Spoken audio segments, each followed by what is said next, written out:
Hello everyone. Again, very warm welcome to my channel BioGeek. Okay. I hope आतापर्यंत तुम्ही चॅनलला subscribe केलंच असेल. जर नसेल केलं तरी करून घ्या. ओके. सो आपला आजचा जो टॉपिक आहे, ओके, सो तो म्हणजे की एटीपी. ओके. सो आपण एटीपी बद्दल डिस्कस करणार आहोत की स्ट्रक्चर ऑफ एटीपी काय आहे. ओके. एटीपीचं फंक्शन काय असते किंवा हे एटीपी मॉलिक्युल्स कसा फॉर्म होतो. ओके. याच्याबद्दल आज आपण डिस्कस करणार आहोत. ओके. सो एटीपी जे आहे त्या एटीपीचा फुल फॉर्म जो आहे तो आहे ॲडिनोसाइन ट्रायफॉस्फेट. ओके. सो एटीपीचा ऍक्च्युअल फुल फॉर्म जर आपण बघितला तर ॲडिनोसाइन ट्रायफॉस्फेट आहे. ओके.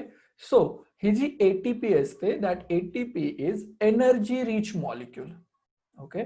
सो काय आहे, एनर्जी रिच मॉलिक्यूल आहे and energy is stored in the bonds by which phosphate groups are attached to each other. Okay, so हा ॲडिनोसाइन मध्ये बेसिकली काय आहे तर काही फॉस्फेट्स प्रेझेंट आहेत. आता ट्रायफॉस्फेट म्हणते म्हणजे याच्यामध्ये किती फॉस्फेट असतील, 3 फॉस्फेट असतील आणि ते 3 फॉस्फेट काय असतील, एकमेकांना अटॅच असतील. ओके. 3 फॉस्फेट काय असतात, एकमेकांना अटॅच असतात. आता हे तिन्ही एकमेकांना अटॅच आहेत त्यांना आपण म्हणतो बॉन्ड. ओके. सो या 2 फॉस्फेटच्या मध्ये काय एक बॉन्ड प्रेझेंट आहे आणि जी काही एनर्जी असते या एटीपीची ती सगळी एनर्जी या बॉन्ड मध्येच प्रेझेंट असते. म्हणजे हा बॉन्ड जर ब्रेक झाला तर या बॉन्ड्स पासून जी एनर्जी रिलीज होते ती एनर्जी आपण काय करतो, आपल्या ऍक्टिव्हिटीज करण्यासाठी यूज करतो. ओके. सो ॲडिनोसाइन आपल्याला लक्षात ठेवायचे की it is a energy rich molecules and the energy is stored in the bonds. Okay. त्या बॉन्ड्स मध्ये प्रेझेंट असते. Then these molecules are stored in the cells. Okay. As per the need. Okay. So जशी गरज असेल तसे हे molecules काय केले जातात, आपल्या सेल्स मध्ये स्टोअर करून ठेवले जातात. सो केमिकली जर आपण याचा विचार केला तर ATP is triphosphate molecule form from the adenosine ribo nucleoside. Okay. आता जर आपल्याला डीएनएचं स्ट्रक्चर माहित असेल, ओके, आय होप आपण पहिल्या चॅप्टर मध्ये डीएनए बद्दल डिस्कस केलेलं आहे. ओके. या डीएनए मध्ये 4 नायट्रोजिनस बेसेस असतात. आपण म्हटलं होतं ॲडिनोसाइन, ओके, सॉरी, नॉट ॲडिनोसाइन, ॲडेनिन. ओके. त्याच्यानंतर आपण म्हणलं होतं की गॉनिन. देन आपण डिस्कस केलं होतं सायटोसिन आणि चौथं आपण म्हणलं होतं थायमिन. ओके. ज्याला आपण सिम्पली ATGC याच्याने आपण बोललो होतो. ओके. सो आता या ॲडिनाइन मॉलिक्यूल वरती काय होतं, एक राइबोज शुगर येऊन अटॅच होते.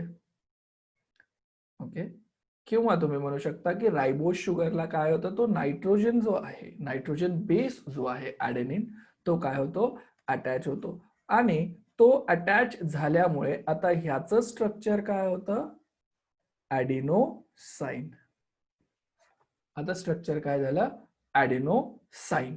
ओके. ज्याला आपण सिम्पली न्यूक्लियोसाइड पण म्हणूया. ओके. आता या ॲडिनोसाइनला काय होतं, फॉस्फेट ग्रुप अटॅच होतात. फॉस्फेट ग्रुप काय होतात, अटॅच होतात. ओके. आता बघा, जर मी म्हणलं, ओके, फॉस्फेट ग्रुप काय होतात, अटॅच होतात. So it contains a nitrogenous compound that is adenine, pentose sugar which is ribose and 3 phosphate group. Okay. काय काय आहे मग एटीपी मध्ये, तर ॲडिनाइन आहे जो की नायट्रोजिनस कंपाऊंड आहे. त्याच्यानंतर आपण म्हटलं की एक रायबोज शुगर आहे. ओके, पेंटोज आहे. पेंटोज म्हणजे काय की त्याच्यामध्ये 5 कार्बन असतात, ती आहे. आणि त्याच्यामध्ये फॉस्फेट ग्रुप आहेत. ओके, सो या दोघांना मिळून एक स्ट्रक्चर आता आपण जसं म्हणलं होतं की ॲडिनोसाइन तयार होईल. जर या ॲडिनोसाइनला एक फॉस्फेट अटॅच असेल, एक फॉस्फेट अटॅच असेल, तर याला आपण म्हणतो ॲडिनोसाइन मोनोफॉस्फेट. काय म्हणायचं? Adenosine monophosphate. म्हणजे तुम्ही याला शॉर्ट मध्ये काय म्हणणार? AMP, adenosine monophosphate. जर याला अजून एक फॉस्फेट ग्रुप अटॅच झाला, म्हणजे आता किती फॉस्फेट ग्रुप आहेत ॲडिनोसाइनला? 2. मग याला म्हटलं जातं ॲडिनोसाइन डायफॉस्फेट. काय म्हटलं जातं? ॲडिनोसाइन डायफॉस्फेट, ज्याला सिम्पली आपण ADP म्हणतो. ओके, आणि तिसरं काय होऊ शकतं? तर याला अजून एक काय होतो? फॉस्फेट ग्रुप ऍड होतो. अजून एक फॉस्फेट ग्रुप ऍड होतो सेकंडला. मग आता हे काय झालं? किती फॉस्फेट झाले? 3. सो स्ट्रक्चर काय होईल? ॲडिनोसाइन ट्रायफॉस्फेट. आणि याला शॉर्ट मध्ये आपण म्हणतो ATP. आणि हे जे बॉन्ड्स आपण म्हणलेले, हे बॉन्ड, या बॉन्ड्स मध्ये काय असते? एनर्जी असते. त्याच्यामध्ये हा जो बॉन्ड असतो, the bond between second and third phosphate, that is high energy rich bond. Okay, सगळ्यात जास्त एनर्जी या बॉन्ड मध्ये होते, म्हणून हा बॉन्ड काय होतो? ब्रेक होतो. ओके, सो हे असे तयार होतात. So as per the need, energy is derived by the breaking of the phosphate bond of ATP. जेव्हा गरज असेल तेव्हा ATP मध्ये हे बॉन्ड काय केले जातात? ब्रेक केले जातात.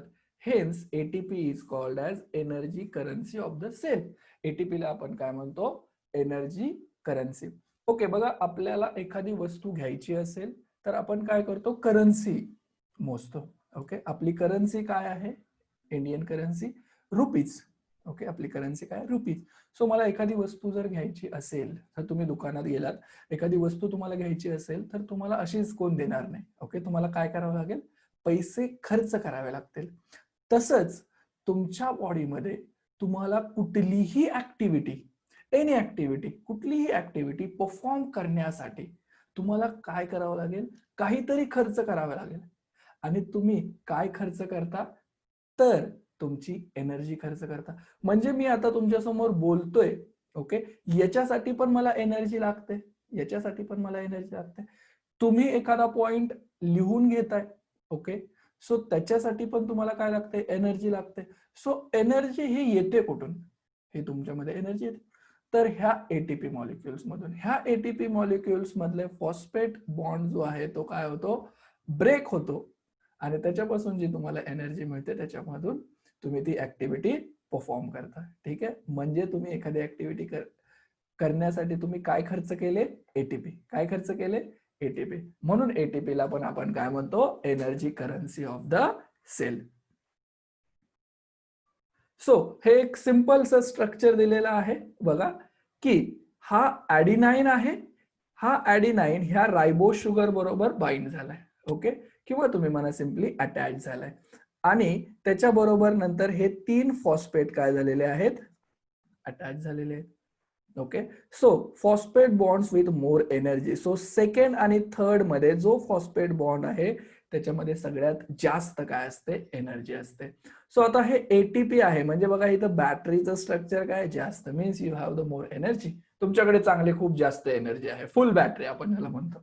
ठीक आहे, मग या ATP मॉलिक्युल मधून काय होतं की एनर्जी रिलीज होते, कारण की ह्या दोघांमधला बॉन्ड काय झाला? ब्रेक झाला. या दोघांमधला बॉन्ड ब्रेक झाला.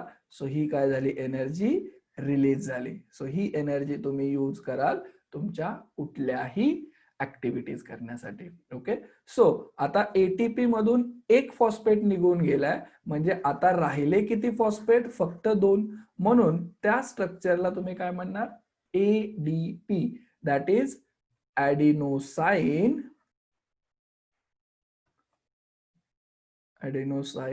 डायफॉस्फेट. किती फॉस्फेट राहिलेत? 2, म्हणून डायफॉस्फेट. आणि आता बॅटरी काय झाली?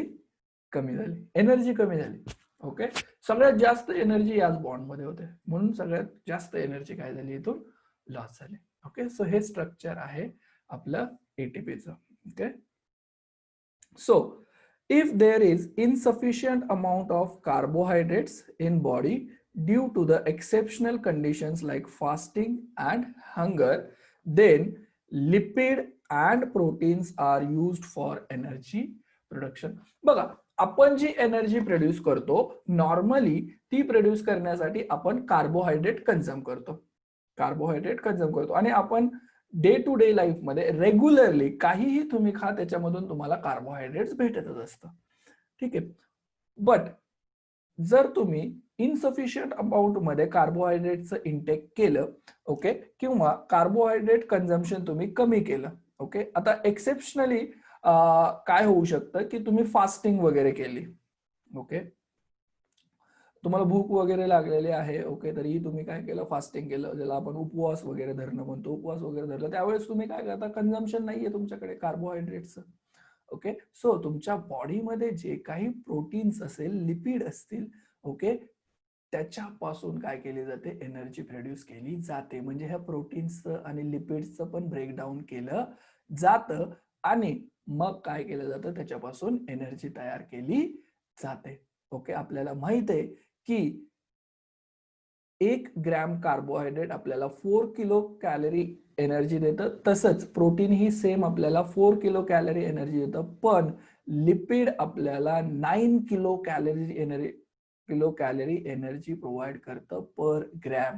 ओके, सो हे जरा जास्त आहे लिपिडचं. ठीक आहे, सो लिपिड मध्ये खूप जास्त एनर्जी स्टोअर केली जाते, बट आपण लिपिड्स जास्त इनटेक करत नाही. ओके, आपण आपल्याला अबंडंटली फाउंड जे फूड आहे, ओके, न्यूट्रिएंट आहे, ते म्हणजे कार्बोहायड्रेट. ओके, आणि त्याच्यापासून आपण एनर्जी प्रोड्यूस करतो. ओके, बट गरज असेल त्यावेळेस लिपिड आणि प्रोटीन्स आपण एनर्जी प्रोडक्शन साठी यूज करू शकतो. So in case lipids, they are converted into fatty acids, whereas proteins into the amino acids. Okay, so lipids conversion fatty acids मध्ये केलं जातं, देन फॅटी ऍसिड्सचं कन्वर्जन ऍसिटिल कोए मध्ये केलं जातं आणि मग आपल्याला माहिती ऍसिटिल कोए तयार झाला की तो मायटोकॉन्ड्रिया मध्ये जाईल आणि क्रेब्स सायकल मध्ये पार्टिसिपेट करेल. तसंच प्रोटीन्सचं काय केलं जातं, ब्रेकडाऊन केलं जातं, त्याच्यापासून अमिनो ऍसिड्स तयार केले जातात आणि ते अमिनो ऍसिड्सचं कन्वर्जन ऍसिटिल कोए मध्ये केलं जातं आणि मग ऍसिटिल कोए अजून तुमचा काय होतो, मायटोकॉन्ड्रिया मध्ये एंटर करतो. ओके, आणि क्रेब्स सायकल आणि इलेक्ट्रॉन ट्रान्सपोर्ट चेन कंप्लीट होते.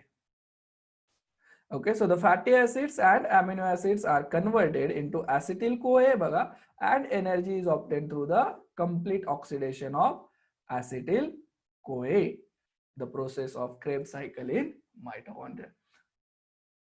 लिपिड असो किंवा प्रोटीन असो किंवा कार्बोहायड्रेट असो, त्यांना कंप्लीट ऑक्सिडेशन करायचं असेल तर त्यांचं कन्वर्जन हे ऍसिटिल कोए मध्ये केलं जातं आणि ऍसिटिल कोए नंतर क्रेब्स सायकल मध्ये पार्टिसिपेट करून त्याच्यापासून रिड्यूस कोएन्झाइम बनवतो, जे आपण ऑलरेडी शिकलेलो आहोत, NADH2 आणि FADH2, आणि मग आपले इलेक्ट्रॉन ट्रान्सपोर्ट चेन चालते आणि त्याच्यापासून एटीपी तयार होतात.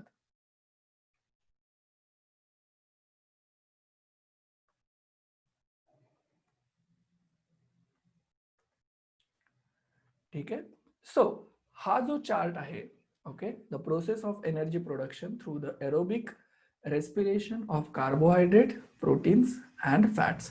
आता बघा, एरोबिक रेस्पिरेशन आणि एनोरोबिक रेस्पिरेशन बद्दल आपण डिस्कस केलेलेच आहे, तरी पण वन लाईन मध्ये सांगतो. एरोबिक रेस्पिरेशन म्हणजे काय, the respiration which occurs in the presence of oxygen or the air. एअरच्या किंवा ऑक्सिजनच्या प्रेझेन्स मध्ये जर एखादं रेस्पिरेशन होत असेल तर त्याला आपण एरोबिक रेस्पिरेशन म्हणतो.